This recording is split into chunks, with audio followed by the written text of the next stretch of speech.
En esta sesión vamos a hablar sobre las extensiones de la genética mendeliana. ¿A qué se referencia esto? Muchos de los caracteres no cumplen con las leyes mendelianas que ya han sido estudiadas.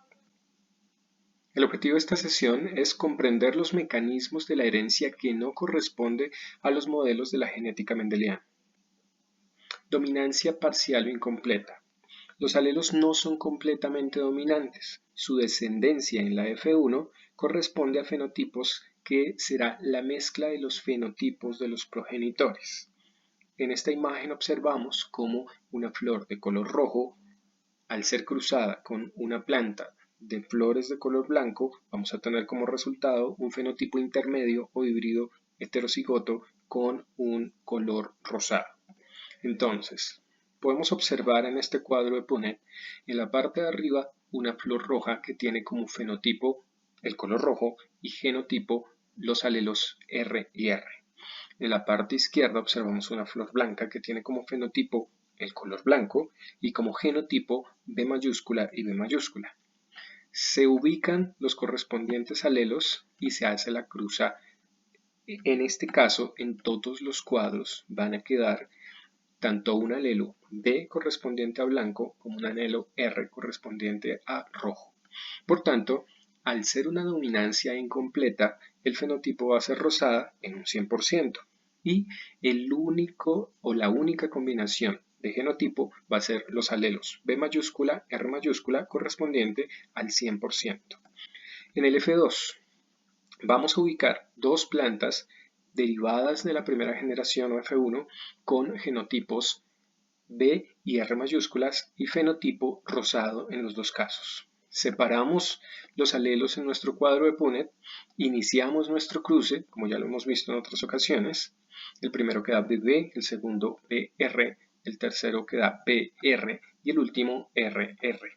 En este caso vemos una diferenciación con respecto al primer cruce.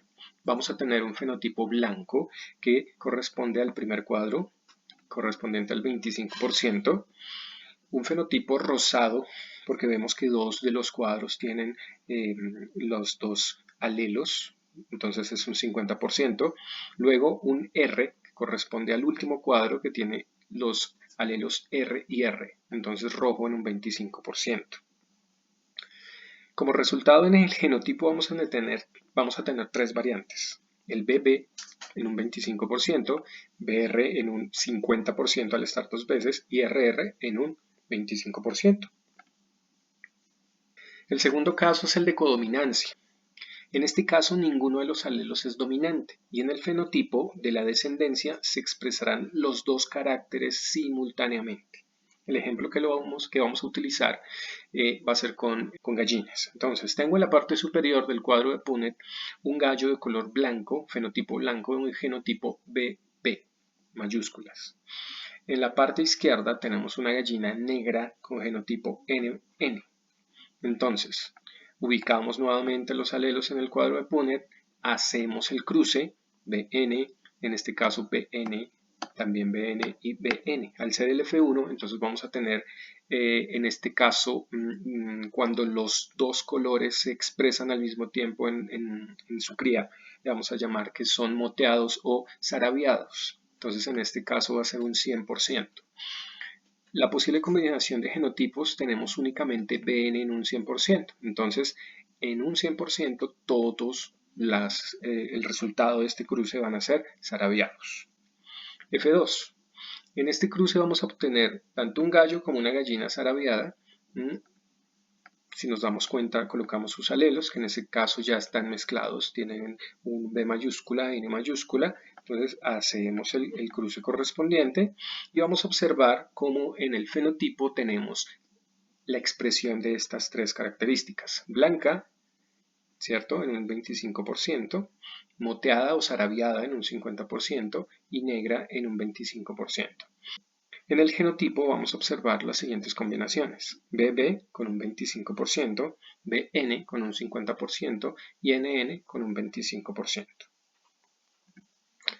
Siguiente característica, tenemos los genes ligados. Esto ocurre cuando dos genes o dos características se encuentran muy cerca en el mismo cromosoma. Entonces, estos genes tienden a heredarse juntos. Genes y ambiente. Este es bien interesante porque se tiene presente que no solamente hay un determinismo genético donde los genes están presentes y dictan o determinan cómo van a ser las características de los organismos, sino que estos genes o este genoma interactúa con el ambiente y en esa medida hay una respuesta. Un ejemplo bien interesante es de los conejos himalayas, que cuando se crían con temperaturas superiores a los 35 grados, entonces la producción de melanina o de la proteína que le da el pigmento a su pelaje no se expresa. Entonces los conejitos van a ser de color blanco. Contrario, así la temperatura es inferior a los 35 grados, entonces las zonas donde su cuerpo permanece más fría se va a llenar de melanina y aquí es como se observa que tanto sus orejas como su hocico y patas y la cola van a tener esta pigmentación.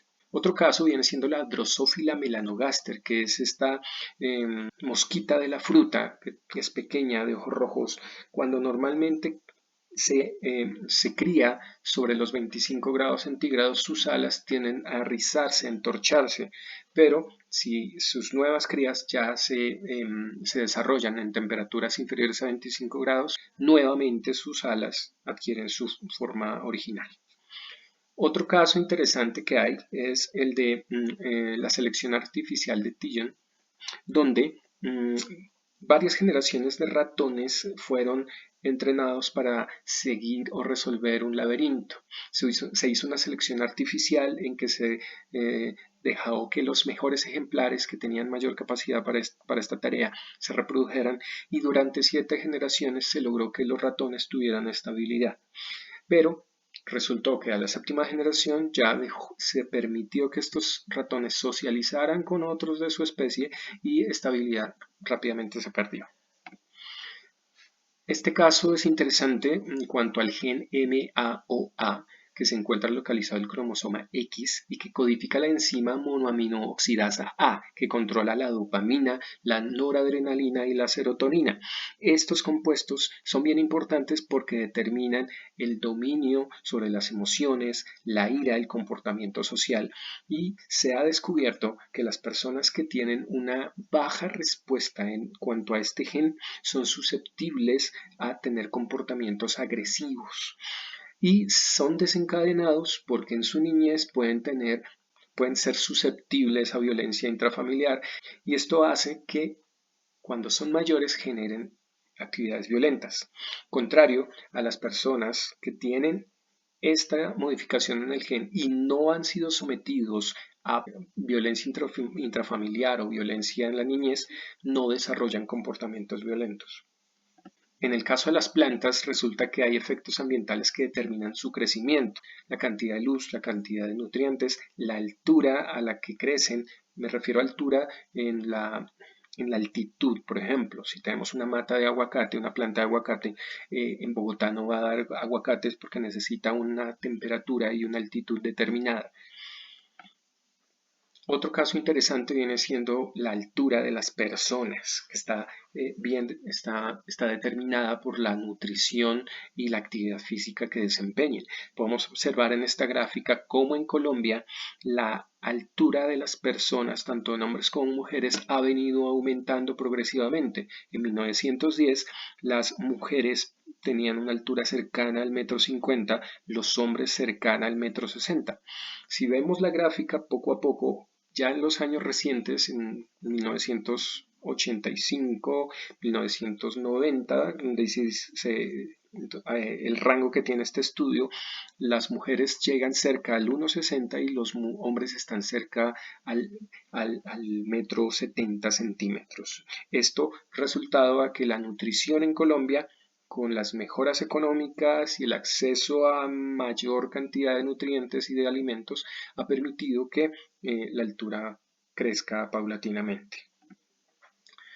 Otro caso vienen siendo los alelos múltiples. ¿Qué quiere decir esto? Cuando en una población existen más de 2 alelos que dan forma a una misma característica. ¿cierto? En este caso tenemos los conejos, que tenemos 4 posibles colores: negro, gris, himalaya y albino. Entonces, el negro viene siendo el alelo dominante, seguido del gris, seguido del himalaya y seguido del albino. Otro caso interesante vienen siendo los caracteres poligénicos. Esto es cuando la herencia de un carácter depende de la interacción de varios genes, no solamente uno, sino varios. Cada uno de los genes relacionados aporta un pequeño cambio en la expresión del fenotipo. El caso más interesante viene siendo el color de ojos.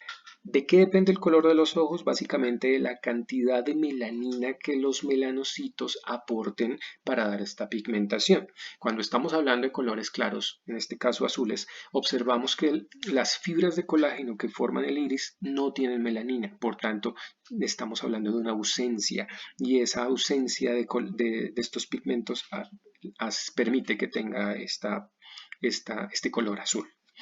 Ahora bien, resulta que estos caracteres poligénicos, estos caracteres poligénicos para el color de ojos se ubican en 2 cromosomas. El cromosoma 15 con el gen OCA2 y el HERC2, y en el cromosoma 19 con el gen GEY. Entonces, en el cromosoma 15 vamos a tener posibilidad de 2 alelos: el color café dominante y el color azul recesivo. En el cromosoma 15, como ya vimos, entonces vamos a tener esta posibilidad de combinaciones: 2 alelos B mayúscula para café, un alelo B mayúscula para café, un B minúscula para azul, o los 2 B minúscula para azul. En el cromosoma 19 vamos a tener la posibilidad de 2 alelos: G para verde dominante y B minúscula para azul recesivo. Y vamos a tener estas 3 posibilidades de combinaciones de alelos: G y G, que quiere decir verde, G mayúscula para verde, B minúscula para azul, o B minúscula y B minúscula para azul. Como resultado de esto, pues vamos a tener esta posibilidad, esta mezcla de alelos, que finalmente van a representar 9 posibles combinaciones. Las 6 primeras que podemos observar en la parte superior, todas van a tener por lo menos un alelo correspondiente a color café. Al ser el dominante, todas esas combinaciones me van a dar que la persona tenga un color marrón o color café en sus ojos. Vamos a tener 2 opciones donde vamos a tener tanto los alelos para azul como los alelos para verde, pero recordemos que los alelos verdes son dominantes, entonces en esas 2 combinaciones el resultado va a ser color verde. Y solamente tenemos una sola posible combinación para ojos azules, donde todos los alelos deben ser B minúscula, deben ser para azul. Variantes. Resulta que por variaciones genéticas se puede dar la heterocromía, donde uno de los ojos tiene pigmentación, tiene un color café, y el otro no lo tiene, de ojos azules. Hay otra variación que es heterocromía parcial, donde en el ojo cierta zona del ojo tiene pigmentación y otra no, o heterocromía central, donde el pigmento, la melanina, se centra cerca a la pupila. Finalmente tenemos el albinismo, que es una condición mucho más compleja que estudiaremos después, pero aquí quiero llamar la atención sobre la ausencia total de melanina, de pigmento, de tal manera que como no hay pigmento, este color rojo que podemos observar en mayor o menor grado, dependiendo del caso de la persona, lo que estamos observando es el reflejo de los vasos sanguíneos que están en la parte posterior del ojo. Les agradezco mucho su atención, los invito a resolver el cuestionario de evaluación y nos vemos la próxima. Muchas gracias.